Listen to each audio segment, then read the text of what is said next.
Mr. Josh Kelley, welcome to the Refinery. It's good to see you today. How are you doing Doing today? well, Rick. Thank you for having me. Yeah, well, I'm very glad, and thanks for making the trip out to the Refinery. We are not sitting side by side in the studio, but we are sitting room side by side, room to room here, having this conversation. But I'm very glad that you made the trip up.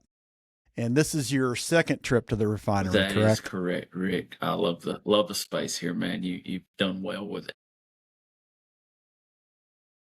Well, I appreciate that, but part of my reason for saying that is because, as you may have seen when I put a reminder post about this episode out last night, when we had our first conversation, I was thinking, oh my goodness, why didn't we record? We should have recorded that. I had no idea when you came to visit me the first time, anything about your story, which we're going to talk about. Um, but your company is EcoBlast. And just remind me, how long have you had this company? When did you start it, and how long have you Yeah, been so at I it? started EcoBlast pressure washing back in February of 2024. So we just surpassed 2 years in business back in February. Very nice. And you've done so much in 2 years, and we're going to talk about that, and we're going to talk about what you do that's unique in your industry and your approach. But before we do that, I want people to hear about your story and your backstory. And let's just kind of start with this. Where did you grow up? Yeah, so when I was young, we lived in Pendleton, South Carolina. Grew up there most of my childhood. I had my mom. I lived with her and my sister at the time, and I guess it was about the time I was 8 or 9. We moved to North Carolina there for a little bit. My parents were split up, so my father and most of my family still lived here, but we'd moved to North Carolina for a little while. Went to school there until I guess I was 14, and then I moved back to Anderson, where I lived all the way up until I'd met my wife, pretty much. Hmm. And so how long have you been married? So we got married in 2012. You do the math. I'm not good at that right now. Okay. Yeah. Yeah. Yeah. Okay. And then any kids in the mix Yeah, in so here? I have a son, Grayson, who will be turning 12 in May, and then I have my daughter, Nice. Sophia, and she's 4. She'll be turning 5 this month. Okay. So who rules the household? Oh, the girl, Sophia, definitely. Yeah. No way out of doubt. That was a pretty good guess, right? Pretty good guess. Yeah. Well, very good. Um, Talk about then, in your, let me ask you this. When you were a kid and in your grown up years, both here in North Carolina and back here, did you ever have those conversations like, what are you going to do when you grow up kind of But conversations? yeah, I remember those quite well. We sure did. Yeah. Yeah. So what was it for you when you were a kid? What did you think? Oh, I'm going to be, cause I remember by the way, I grew up with, two nephews who one of them, one thing about me is I've been an uncle every single second of my life. I have a nephew that's 10 months older than me, and his brother is 10 months younger than me. So we all grew up more like brothers than uncles and nephews. And our whole dream was, we grew up in Kansas. So we were going to move to Kansas City, and they were going to play for the Kansas City Royals, and I was going to play for the Kansas City Chiefs. So that was about as far as we took it. So, what about for you? What was your dream job, or what did you think you were going to So do I when you had grew up? 2 when I was a kid. One was just people who know me now would probably never think this, but my father, who he only got us every the weekend, so you always look up to your dad, and they were big race car fans. And so I remember being a kid thinking, well, one day Yeah. I'm going to be a NASCAR driver, right? Like that was one of my dreams as a kid. It was either that or I wanted to play for the Atlanta Braves. I mean, baseball was a huge part of my life as a kid. Loved it. It's great. That's great. So did you end up playing I baseball as did a as a kid? kid, not much further past that. Yeah. Yeah, me too. Me too. It's a great Yes. sport. So, kind of talk about your, as far as like professionally in your pre EcoBlast pressure washing days, where did your career path take you? How far back? Like, You can go as far back as so you want to I go. grew up Yeah. Yeah. mostly I would, in the construction and mechanic field. Did that from the time I was in high school until I was probably 22. In construction, 21 in construction, and then I switched over and did mechanicing. Those timelines might be a little off for a while. And so I worked on diesel trucks for, I don't know, 8 or 9 years, I guess. And then it was during that time that I decided like I didn't want to work for somebody else. Um, and this kind of could veer off from maybe what you're asking, but there was reasons behind that as well. yeah. Yeah. And then, so but you were headlong in another career trajectory prior to your EcoBlast days. So, talk about that a little bit, and we can let that lead us into, how your life kind of pivoted and what all transpired in Yeah, your so life. we were doing real estate. I'd started my first business. I was gung ho about it, really, really excited. And we were doing wholesaling and flipping houses. And it was really the first time I'd ever done something on my own. So I was super excited about it.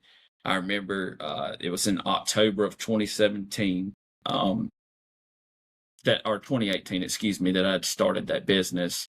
And then by February of that following year, 2019, we were growing 100% month over month, just constantly um, growing and gaining speed. And I remember in April, the first week the first week of that month, I told my wife, I'm making way more doing this than I ever thought of making as a mechanic or ever could make as a mechanic. And I was like, by June, I'm setting a date, I'm leaving this job, I'm done with it, and I'm going full time into real estate, and that's what I'm going to do. And so as we started the next week, I was still working as a mechanic at that shop and then working full time in the evening, trying to wholesale real estate, do whatever I could on that front. So basically doing two jobs at once. I mean, I was probably working 15, 16-hour days most days.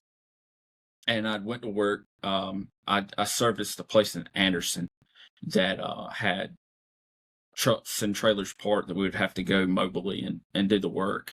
And I was driving down the interstate, and Chick-fil-A was my food of choice back then. And I was drinking sweet tea, and I'll never Yeah. forget. I like spilled it on me and looked down to like wipe it off. It was covered in it. And when I did, looked up, traffic had come to a stop, and I ended up barreling into the back of a trailer. Went from 65 to 0. They said on the GPS. Ended up fracturing my neck, having a brain injury, messing up a bunch of discs in my lower back, doing quite a few things that took a long recovery. Over the next 4 years of my life, I'd be in recovery. Had no idea that, the day before or the week before, we had just talked about Yeah. what we were going to be doing in June. All things had just Sure. come to a halt.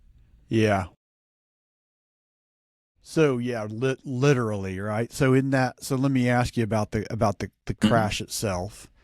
Um, do you remember looking up and seeing the vehicle? So I do now. For years I didn't. But yes, I do now.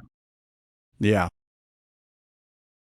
And then, but one moment you're swiping spilled tea off of you, and then I'm assuming with all of the injuries that you sustained there, kind of describe that scene for me a little bit in terms of what do you now know about what happened on the scene there, and because I'm assuming, I'm just making an assumption here that that you're going from swiping tea to waking up at some point in a hospital. So Yeah. So tell me yeah, that story. so funny enough, I saw it coming because our truck was like a U-Haul Yeah. truck, so it had a lot of weight.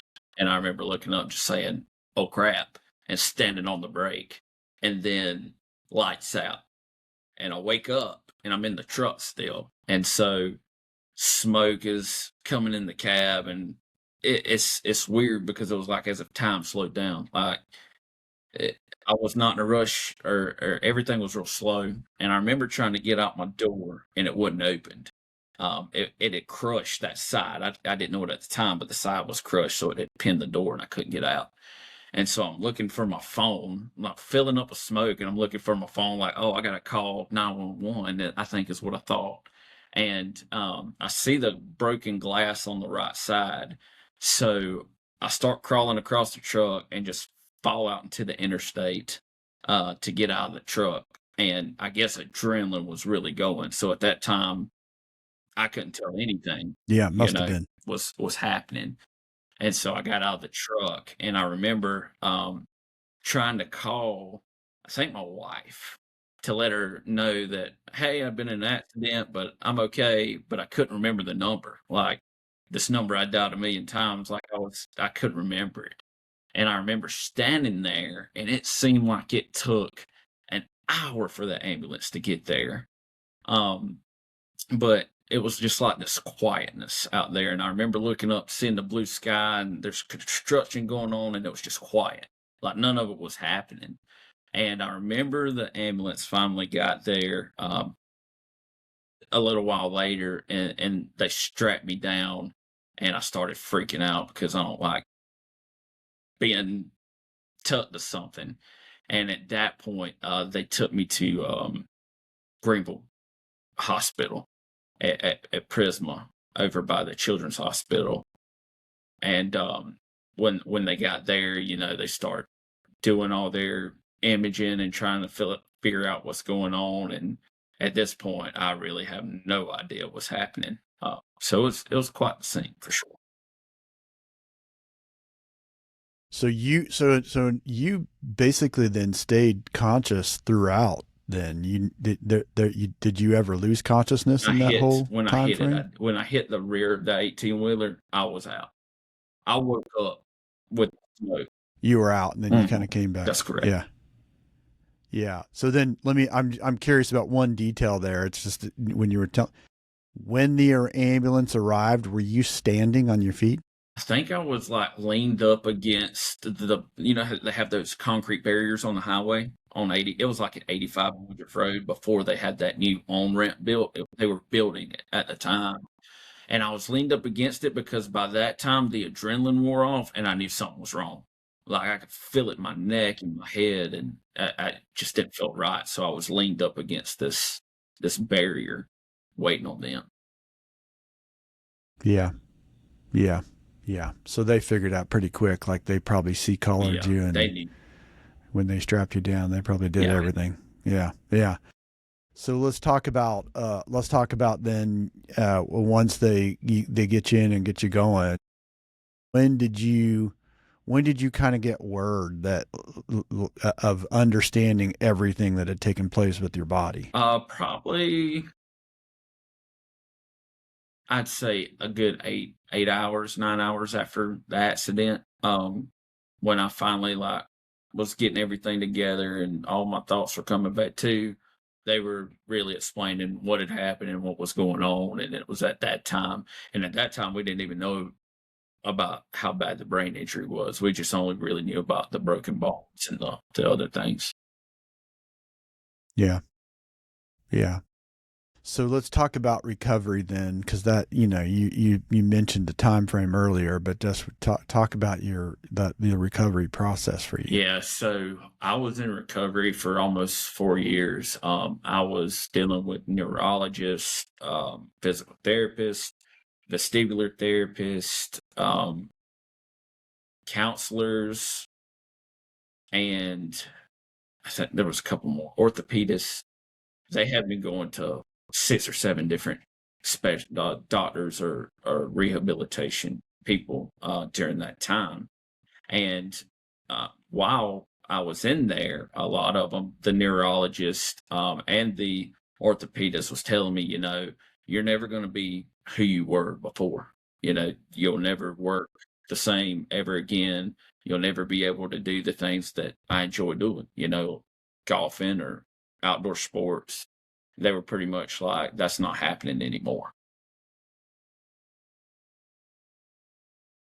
Yeah. So what and when that's so interesting to me that basically they were giving you a prognosis for the rest of your life, and obviously you didn't just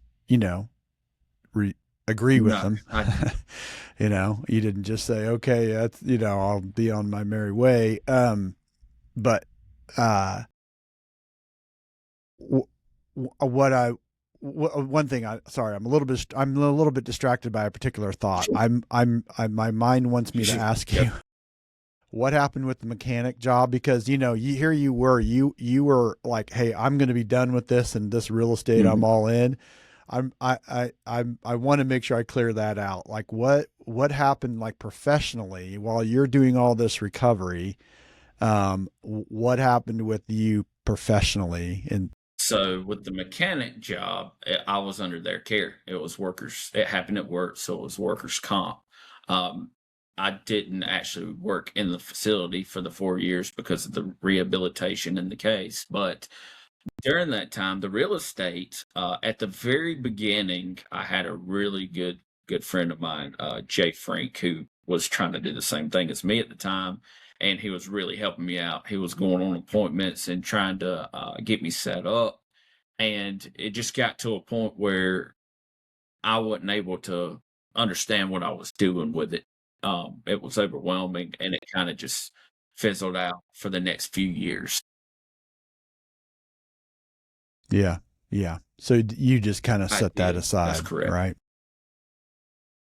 Yeah. Yeah. Okay.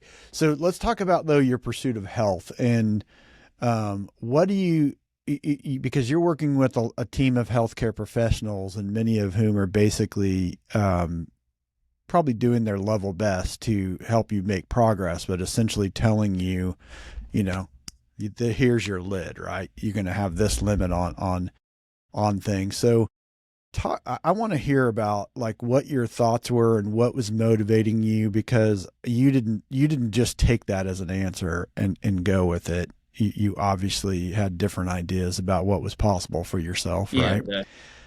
So tell me about that a little bit, and that pursuit of health and that pursuit of different answers for you. 100%. So, and to clarify, for that first year and a half, first 2 years, probably the first year and a half, I almost believed them, which is what led me to the point where I was like, this can't be life, right? Like, I don't believe that.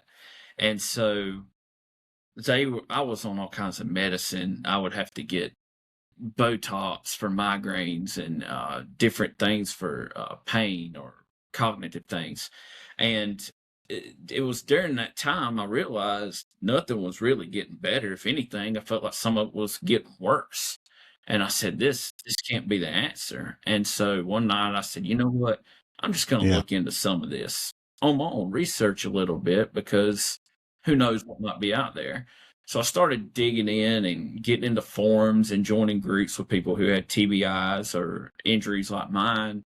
And through a lot of reading and materials, I started finding that people were kind of helping themselves get better and doing it through simple things as food or what they did as activities. And I told my wife, I said, what's it going to hurt, right? Like at this point, no harm, no foul.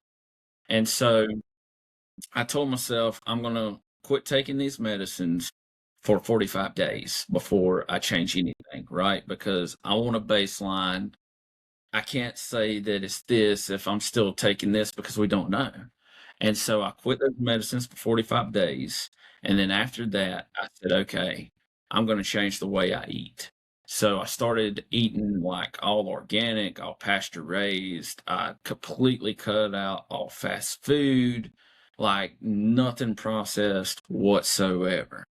And after the first week, I started noticing like little bitty change in the way I felt. Just a little, but it was different than I'd felt in a while. And Hmm. the next Yeah. couple weeks, I noticed like a few of the cognitive issues I was having was starting to clear up. Used to have a bad stutter and a bad problem looking for a word. Like I couldn't find a word that I'd be trying to say, and really bad memory. Short term was horrible, but after about two months of doing that, I started realizing most all of those things were gone away completely. And within six Yeah. months, they no Wow. longer existed, like at all, completely gone. Hmm. So I'm curious about one part of that. How d- how hard was it for your wife to go on that part of the journey with you? Because I mean, you think about I think about your situation, and you said to me moments ago, at first I Hmm. believed it, and everyone was looking at the evidence. They were looking at what they were seeing and basically using that evidence to be conclusive. Right? This is as far as we're going to go. And then you said, no, there's got to be something else. And you just chose to explore something other than what you were doing. How hard was it? Because, you talk about changing your diet, that's changing your family's lifestyle. Even if no one else does the same Right. eating as you, that's shopping differently. That's different, saying no to going out to eat, it's all of those things. Um, so how difficult was that journey for your? I would say, so obviously at that time, I don't believe my wife was doing that with me. Like I just started that on my own to heal. But my wife, man, is like my biggest supporter. Like no matter what I do, if you ever want a cheerleader in your corner, that is my cheerleader, no matter what.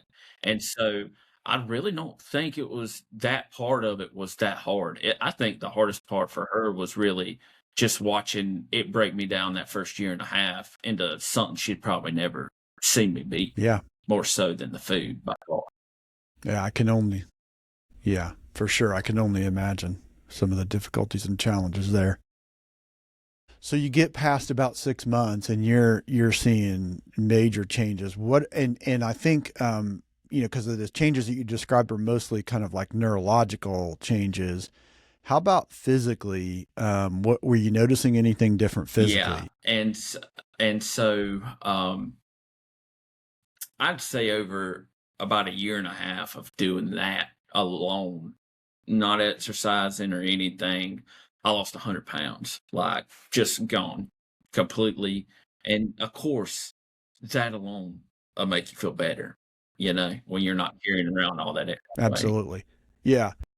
Yeah. Curious about that. When you at post crash, did you put on weight?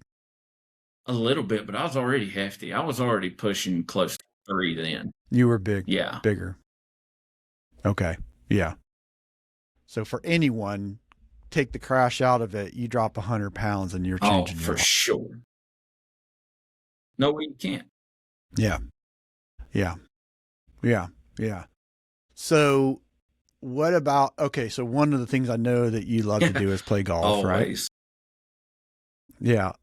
So talk about the first time you decided to go out to the golf course then. I will never forget because the whole crash was ended up in, litigation and things like that too, for years. And I'll never forget the first time that I stepped foot back on the golf course. It was like the most surreal feeling I've ever had, right? And for a moment, I just stood there and I remember thinking, I knew you wasn't right, you know? In that moment, I knew they wasn't right, and I was so glad that I trusted my instincts and did what I had to do because I'd never change it for the world. Yeah. Yeah. Yeah. Goodness. So, so just in terms of, uh, your habits today, because clearly you were not 300 pounds. Clearly you've maintained a good deal of this. How much of this do you think stuck with you this long and has become a lifelong lifestyle for you? How much of that have you held All on of it. to? I still eat the same. I still golf. I actually run now. This morning, before this podcast, I got to Greenville Legacy Park at 6 a.m. Woke up, left my house at 5:30, got there at 6 a.m. and run 9 miles this morning at like a 9:23 pace. And so just trying to be better every day.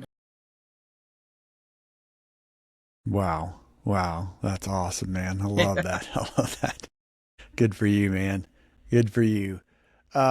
So let me ask you just before we kind of get into the business stuff and how you got into doing EcoBlast, how do you think, obviously your body went through all the changes and we've described sort of the crash and recovery, but how do you think this has changed just your general approach to life and how you think about things? I mean, obviously no one gets up at 5:30 in the morning to go run 9 miles if they don't have something driving them behind that, right? They got to have some reason to get them out of bed in the morning and do that. So something's going on with the person who's doing that. But for you, what do you think is, what could you say if I were to ask you, are you the same person?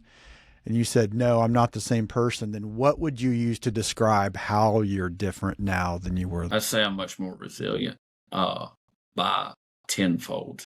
I'm always, which don't get me wrong, I've always been the kind that never gives up, right? If you tell me I can't do something, I'm going to figure out a way to do it. That's just how I was made. Probably most of the gray hair in my mom and father's hair were from me, without a shadow of a doubt. But it built a different kind of resilience.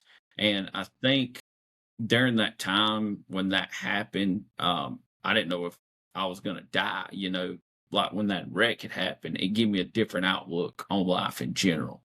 And now their days are still just as hard as they were then.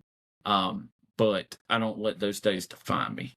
Instead, I charge at them head on and I say, okay, what can we do to make this better or get ahead of it? One of the two.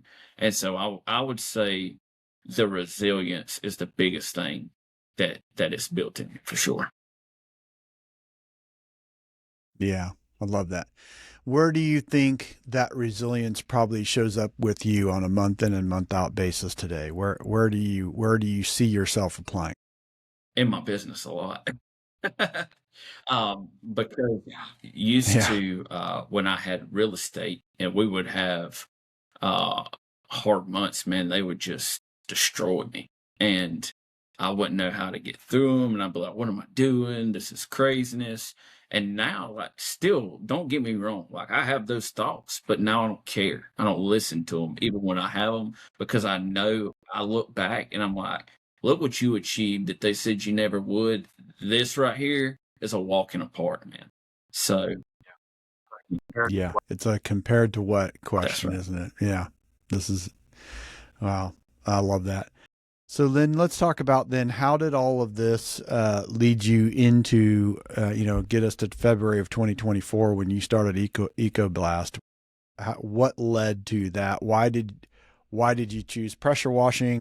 How did you come upon that, and how did this all get started? So towards the end of recovery, when I was coming out of it, I was like, when I come out of this, I got to figure out what I'm going to do because I'm never going to be a stay-at-home person. That's just not my DNA. And so I was like, what can we do that I really enjoy? And I made a list of different things. I've always been in home service or some kind of blue collar, and certain parts of it I enjoyed. And I think there was like landscaping or pool cleaning, and pressure washing was one of the things that I'd done previously, and I always enjoyed it. I always found satisfaction in it. It was always enjoying to me. And so I was like, you know what? I'm gonna research this and see what's going on in the upstate and what we have around here.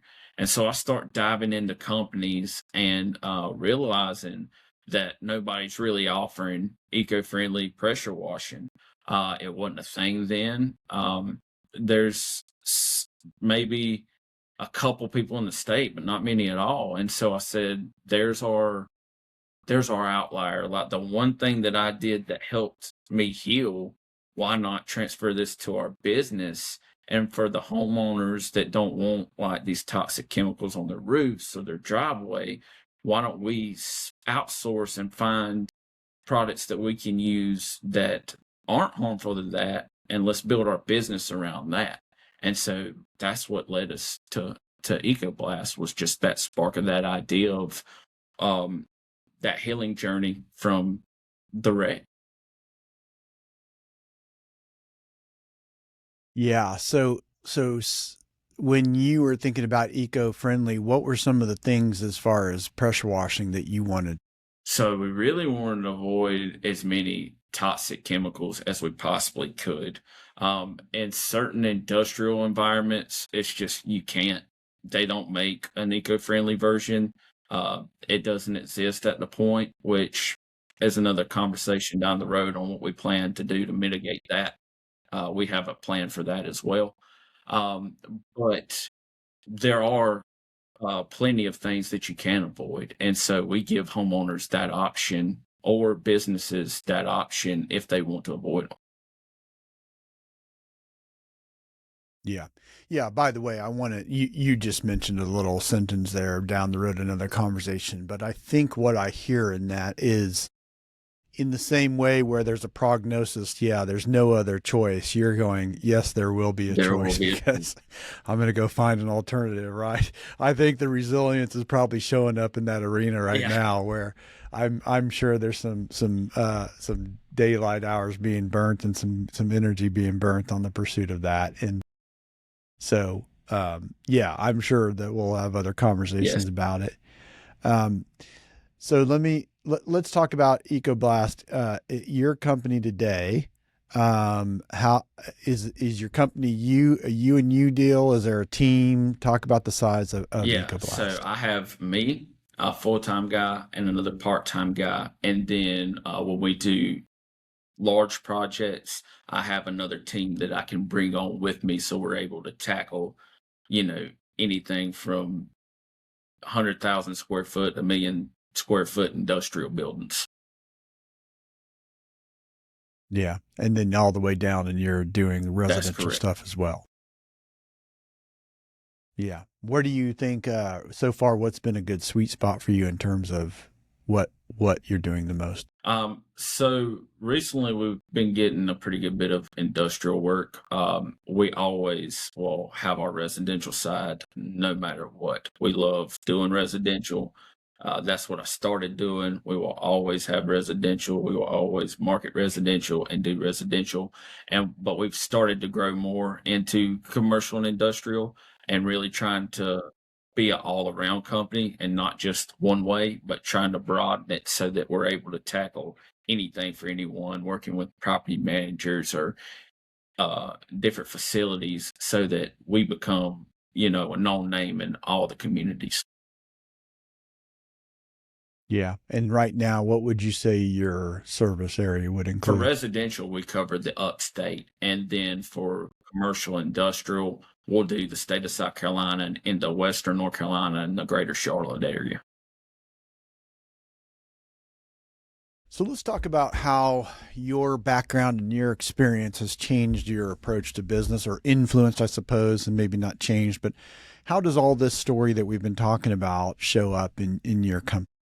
So one of the things, and something we didn't really talk about, one of the things in my company is, when I was a mechanic, I was trying to move up into the corporate world, and did it for a while, was making way, and had some people up there that were offering me jobs in Ohio and different places for trainings and things like that. And I realized that in a corporate world, and that might not necessarily be all corporate world, but in this one, it was very good old boy system. And so if you weren't in the group, you wasn't in the group. And I said, when I build this company, I want to build it around my employees so that when we build it, and they become part of us. And as we grow, my vision is that once we get to a certain point in our company in sales, that we start doing profit sharing and things of that nature with the people who have helped us create our dreams. Because to me, if you've helped me create my dream, why wouldn't I help you create yours? And we already have incentive programs for the people who work for us now. And so that's one of the things in my journey and in my business that has led to that. And also just being a good person, man. When you think that, life is never going to work out and things are hard and you might not, recover, things like that, you get a different aspect for people. And I think just being a good human and being good to other people, man, that goes just miles. All right, so I love that approach that you're talking about, and just the idea that you have no second class citizens, and that you treat people well.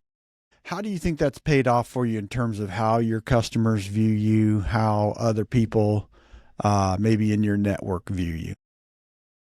Tenfold, man.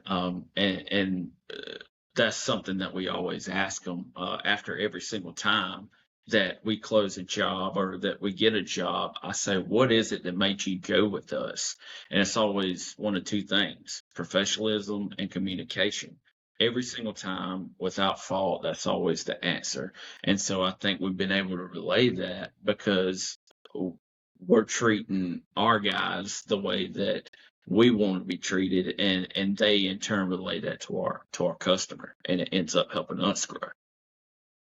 I love that. I love that. So if you talk about, you mentioned some things earlier about profit sharing and what you want to do with the company. What else would be included if you kind of move forward for the next 5 years and 10 years with your company? Kind of cast a bit of a vision of what you would love to see with. So over the next five, I would really like to grow in other parts of the state. Really focus on expanding. Also mitigating that issue with the eco chemicals, providing more options for our company and maybe even for public use. And then over a 10-year period, I'd really like to see EcoBlast start branching out and becoming a national brand, not just a local or state brand. Nice.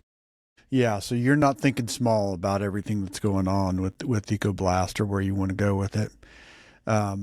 Yeah. And then what do you think about for you personally? What is it that you, with the company, in addition to the company, what is on the horizon for you? Continuing to grow, man. Every day, I hope to just grow better than I was the day before.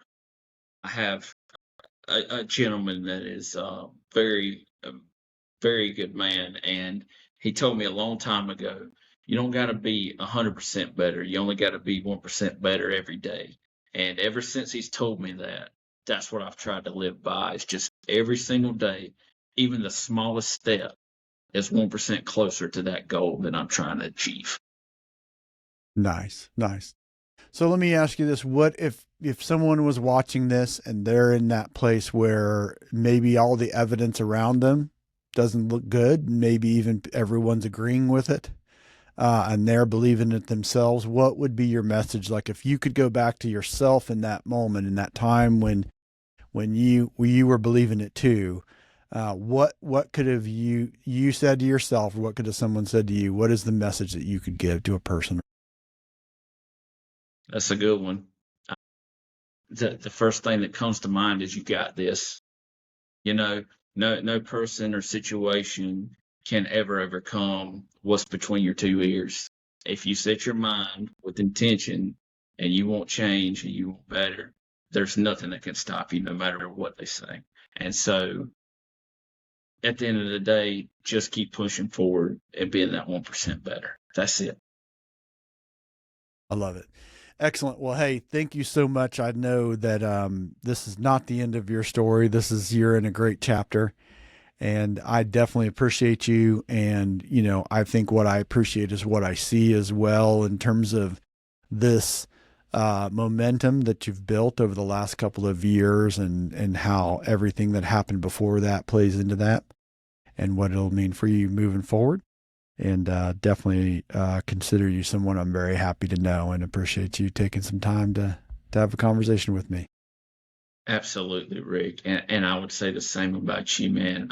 I know quite a bit you're doing throughout the community and the people I know, and I really am honored that you allowed me to be on the show. Absolutely.